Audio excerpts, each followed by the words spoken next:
We're learning Tanya, the third section, Igeres haTeshuva, and we are in Perek Zayin, chapter 7.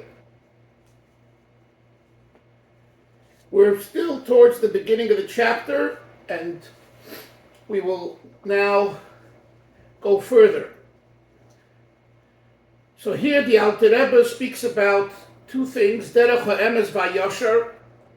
I don't remember if some of you were there at the Shir, the last one, but I spoke a lot about that. The two words, the true and righteous and proper path, the correct path. The Alter Rebbe uses both words, and I explained that, so listen to that Shir, the last Shir. For Tshuva Tata and Tshuva Hilah, the lower Tshuva and the higher Tshuva. And he said the first thing is to arouse mercy. Rachmim hol yoinim. Supernal mercy, from the source of mercy for your soul, and a kiss that's fallen from a very tall mountain, the top of the mountain, all the way down to the depths of a valley, which refers to the sitra achra, the negativity, and that happens through transgressions. And doing this, the source of the soul is also in captivity, the nefesh kiss, and therefore we have to have mercy on it to redeem it, to bring it back through tshuva.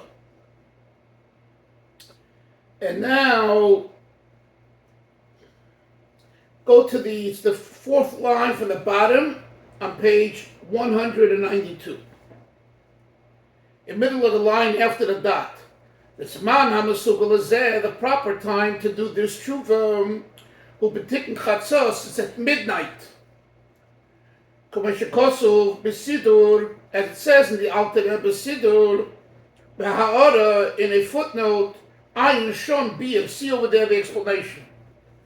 And briefly, the idea is that the midnight prayer, which literally means Baruch, getting up at midnight and mourning for the destruction of the Beis HaMikdash,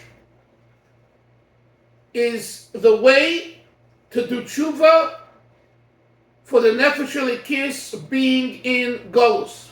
The fact that through my aveira, through my sin, I cause my soul, Menashe, my godly soul, to be in schmutz and filth, and you say to yourself, it's such a pity on my soul. That mindset of Ram, that meditation should be processed during Krishma Shalavita, the midnight prayer. I'm sorry, Tikkun Chatzos. Just for the record, and it's important to say right here, we generally do not do Tikkun Chatzos. We substitute that with what we call Krishma Shalamita. And whatever one should process during midnight prayer, Tikkun Chatzos, we do, the Alter Rebbe says it later, and that's the practical custom of most Jews, is to do it during Krishma Shalamita, without putting a sackcloth on and without sitting on the floor. Okay?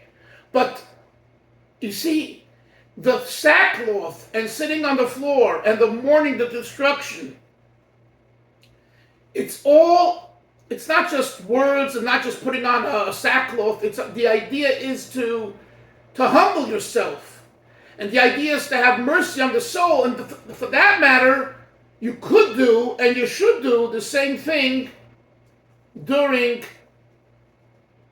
the midnight, during Krishma Shalamita. I did forget to say Mazel Tov to you, Avram, for your new grandchild, right? So I apologize, but it's a big simcha, and I'm happy for you. I'm really happy for you, and I only wish you only simchas the rest of your life in your family. Okay, let's go further. Amen. Thank you. And this is what's written there in the verse, quote, Baruch, Naflo ateres roshenu. Our crown, the crown of our head has fallen. Oy no lonu, woe, oy, woe on us. Woe on us that we're in such a situation.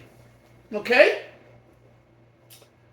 Because our crown is our neshama, right? And our neshama has fallen so low. Woe is on us before we have sinned. That's why Hashem is called the disgraced king. In the chapter of the chambers, as the Rav Moshe Cordovero, the one who composed Lecha Doidi, right? So he writes in Pirkei Cholos, in that sefer, he writes that God is called a disgraced king because when we sin, we have disgraced God. Top of page Tzadik Zayin, everyone. For there is no greater disgrace than causing the king who gave us a soul to be in filth.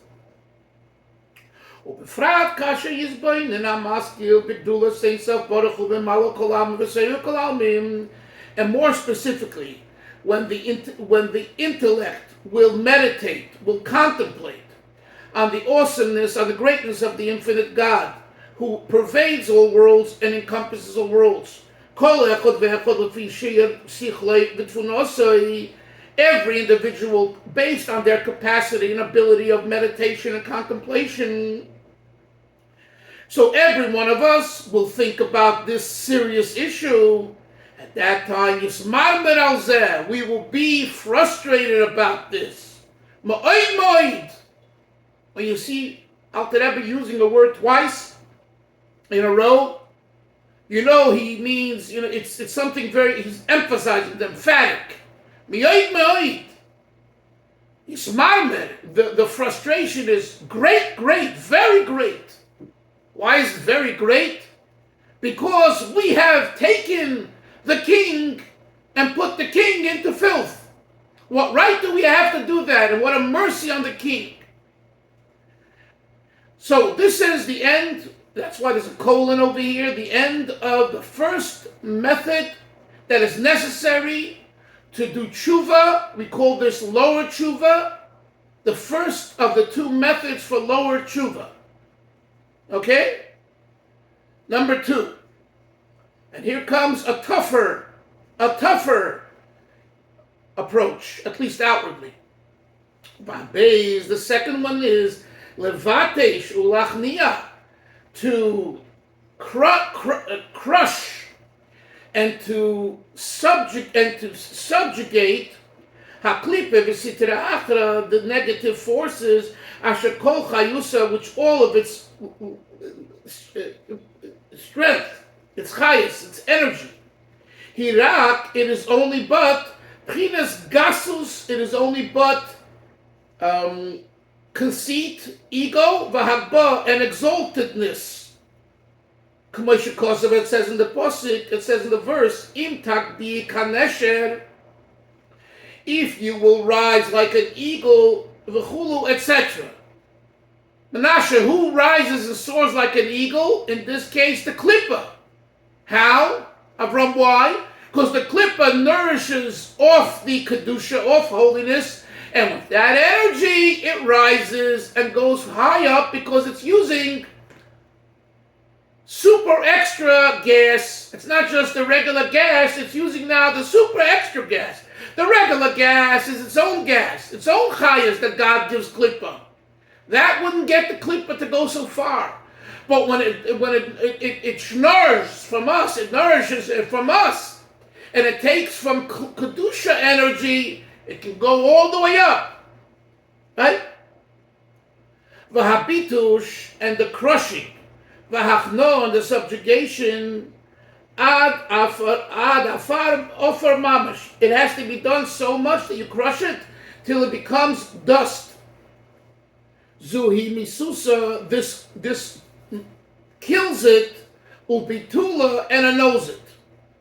So the question is, how do we do this? Says the Alter Rebbe. We do it through a broken and contrite heart, and to be disgraceful in your own eyes, nimas, etc. In other words, I'm so ugly. For doing this, Baruch, I'm ugly. I'm disgusting. Look what I've done. I'm taking the klippah and giving the klippah energy. Could you imagine? Anyone is giving the Arabs now, our enemies now, energy. That's what we're doing when we do in Aveira. So when we have to crush it, you have to really give it a good zest. Kodesh says in the Holy Zohar, Al Posik, on the verse, Zivchei Elikim, the slaughterings for God, Ruach Nishbara is a contrite spirit. Leiv Nishbar, a broken heart, V'nitken, crushed.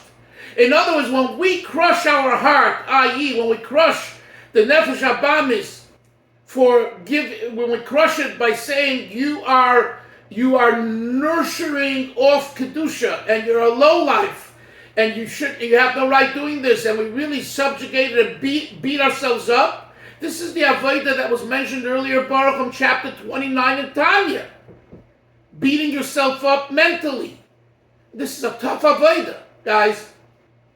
This is not easy, and it's not pleasant. But sometimes it's necessary. You know why? Because sometimes we're so thick, we're so coarse, that the only thing that can be done is when you scream at yourself, kind of. I don't mean literally you have to start screaming, but mentally. And you realize that what you're doing is so evil because you're helping the enemy. Then you say, I thought I was just sinning. I was just having a good time.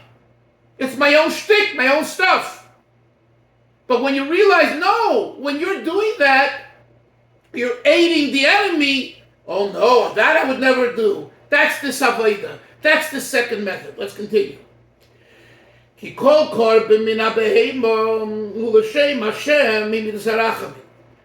we brought a carbon, right, in the Torah it says, lahakriv, to bring a carbon, lashem, to Yud Kei Vav Kei. Specifically to Yud Kei Vav Kei, which is the Midas HaRachamim, which is the attribute of mercy. Avo l'shem Elokim, but when we talk about Zivchei Elokim, right? Baruch, the verse he quotes here is Zivchei Elokim, not Zivchei Yud Kei Vav Kei. Why? So he says, but when he says, Avo l'shem Elokim, when we refer to a sacrifice to Elokim, hu midas hadin. This is the attribute of judgment, din, gevura, strictness, severity. Then a makriven korban behema. Then we don't bring an animal, kiyim, l'shabet, ulahava ruchatu v'tiracha, kiyim, l'shabet, ulahava ruchatu v'tiracha. Only to crush the sutracha. So that's why it says Zivchei Elokim. You see, look, Zivchei Elokim ruach nishbara. This is the question of the Alter Rebbe, Baruch. Why does it say Zivchei Elokim? It should say Zivchei Yud Kei Vav Kei. Says the Alter Rebbe, no. Zivchei Yud Kei Vav Kei, if that would be God's name used here, then we would be using the first method, which is arousing mercy.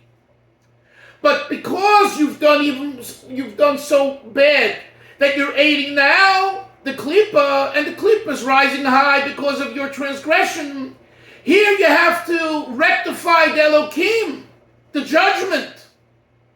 So here, a sacrifice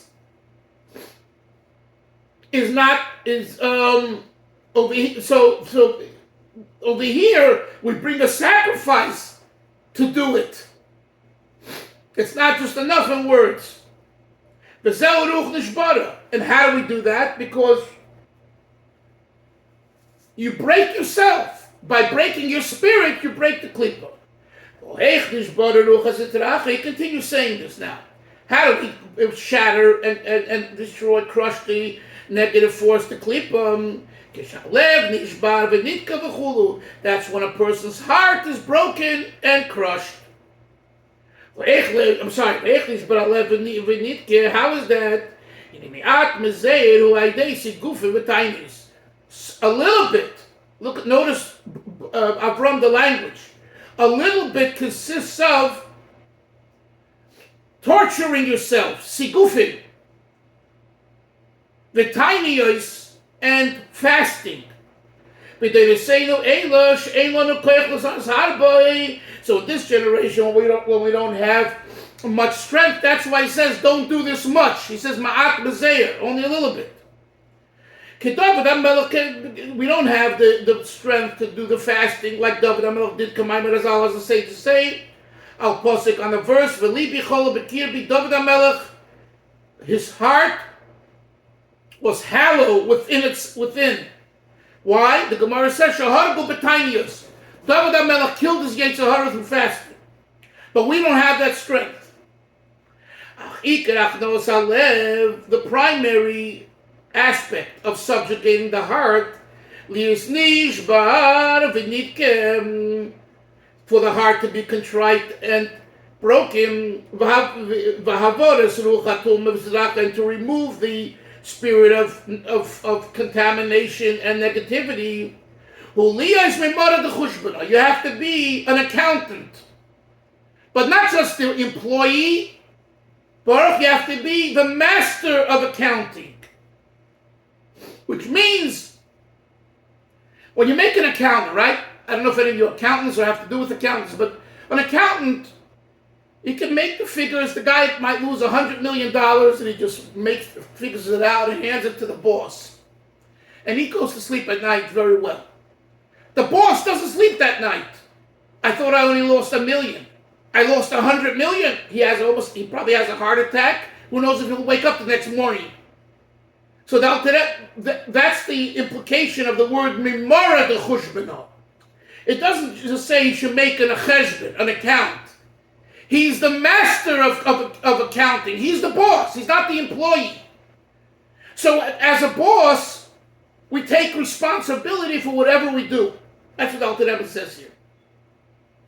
So he makes an accounting of his situation from a boss perspective, using the depth of his mind, to delve his mind into his situation, 1 hour each day. It doesn't mean literally menashe 1 hour. It means an amount of time, a serious amount of time. It could be 10 minutes, but if you're focused fully, that's fine. Anytime during the day or night. Or if you do it at night, before the midnight prayer, again by us that would be Krishma Shalamita. To meditate, to realize what he did with his sin, now causing the Shechina that we mentioned earlier, the divine presence, to be in Golos and exile. That's the first thing. The Gam, Goram, he also caused his avodah of crushing himself for his transgressions, which crushes the Yetzer Hara, the Nefesh Habamis, the Klipa, causes also la'akod nishmosoi v'nafshoy alikis. You see, Baruch, until here, he was talking about crushing the Nefesh Habamis, the Yetzer Hara, which crushes the Klipa. Now he says that also will ostensibly also remove the Nefesh Alikis, who's been captured as a captive in the Nefesh Habamis. He'll get now la'akor, he'll be removed from the situation, released. Let's learn inside. This also causes for the removal of his soul, the nafshali kiss, and his godly soul, Mechaya Chayim Baruch Hu, which comes from the living God, Bahiridan had been descended, lowered, Lemoke Matuma, to a place of contamination, Vahamovis, and death. Heine Cholos HaSitrach, this refers to the chambers of negativity. But Nasis Mibchinas Merkov Elikis, and it was lowered so low that it became a godly chariot, Lekabel Mehem, but to receive its energy at the time when it's been schlepped into negativity, it was receiving energy, Shefa V'chayas Lashpia L'Gufi Kanal. You understand? The Nefesh Elikis is going through the Nefesh Abamis, and what's fueling the body that's coming at that time? Negativity, because it's a slave to the Nefesh Abamis at the time. And therefore, when you do this method that he's suggesting here in the second point to do Tshuva Tata, you also earn the benefit that you remove the Nefesh Elikis from this situation. And this is the meaning, what the sages say, Rishayim, wicked people, B'chayayim, even during their lifetime, Kriyim Mesim, are called dead. Kloimar, this means, Shechayayim Nimshachim, that their life while they're in the mode of negativity and evil, Nimshachim Mimokim Amovis Vatuma. You know where they're getting the life force? From negativity. You walk around the streets and you see the enemy and you see our own enemy and all of that, and you think they're thriving. They're not. They're all living off negativity, of contamination. Let's go on to the next page. Page 194. We say it in Hallel, say it in davening, chakras. The dead cannot praise you. It's not considered making fun, right? In other words, what do you mean? We're not Mason. We say Baruch, we say Tefillah when we're davening, which comes from Tillim, Avram, right? What do we say? Mason, the dead do not praise you. We're not dead. So the whole sentence, that section of the chapter in Tillim seems to be a joke. It's not true, right? Alter Rebbe says it is true. Ela kavona ala rishoyim. This refers to the wicked people. Shebichayim, that during their lifetime, even while they're alive, Kriyim Mason, they're called dead. So we say Loya Mason Yahalaluka. It is not the dead that praise you.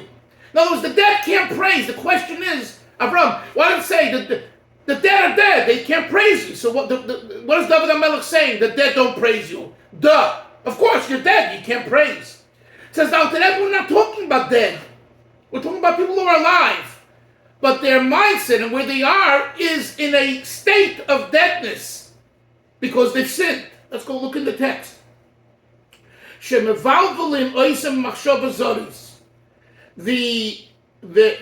They are plagued and disturbed. Mevalvel means they're disturbed through foreign thoughts, no good thoughts, unhealthy thoughts, inappropriate thoughts.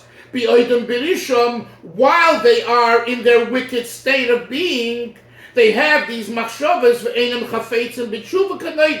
and they don't want to do tshuva. They're happy living as pagans.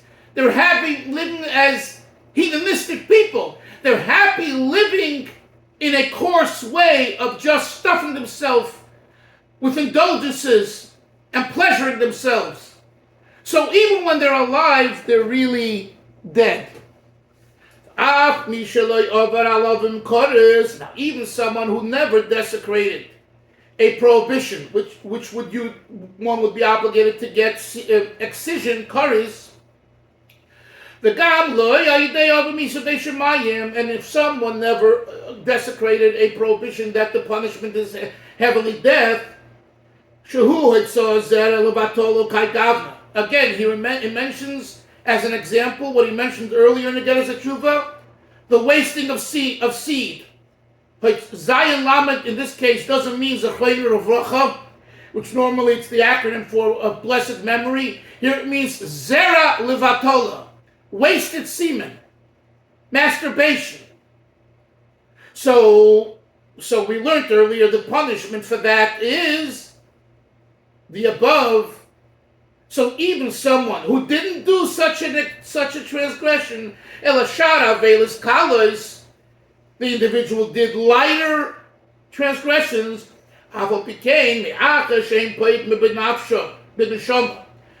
nevertheless, since any transgression makes a stain on the soul, and on the godly soul,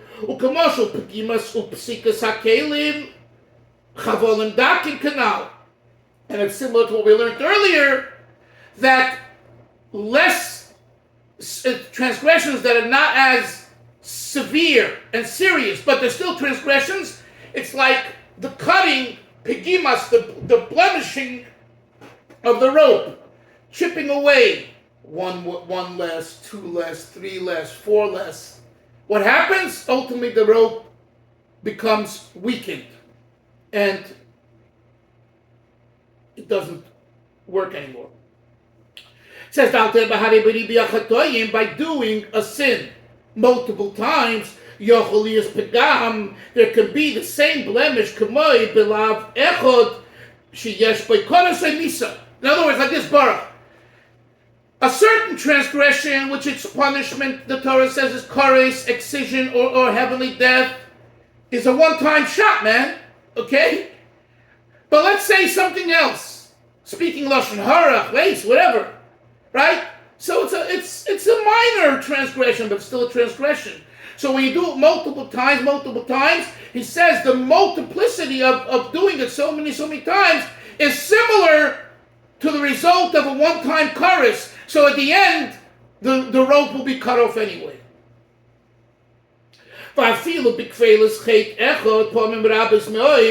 Even doing one sin, repeating it over and over and over. Like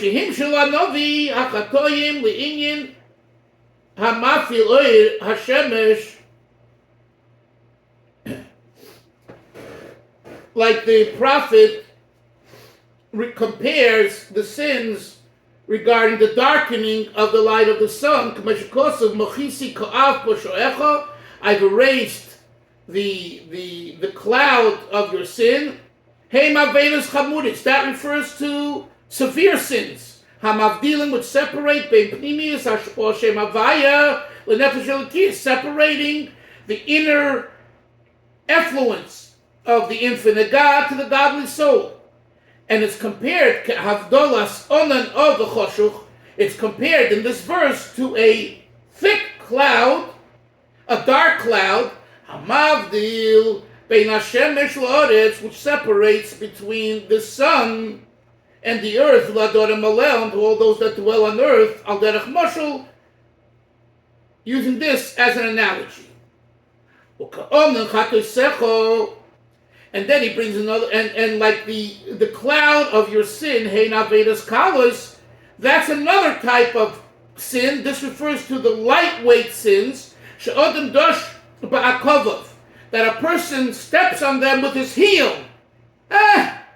It's not a big deal. A little lashon hara here, a little cheating here, a little arrogance over here, big deal. Hamavdilin kavdolos onan kolosh al derech moshel. It's like a light type of cloud that the sun, comes in and out, and you still have a little light, right? Okay, the rest we'll finish in Mitzvah Shem tomorrow. Any questions? Okay. Everyone, have a great day. Sei gesund. And Mitzvah Shem will learn tomorrow. All right. Have a good day. Thank you. Bye-bye.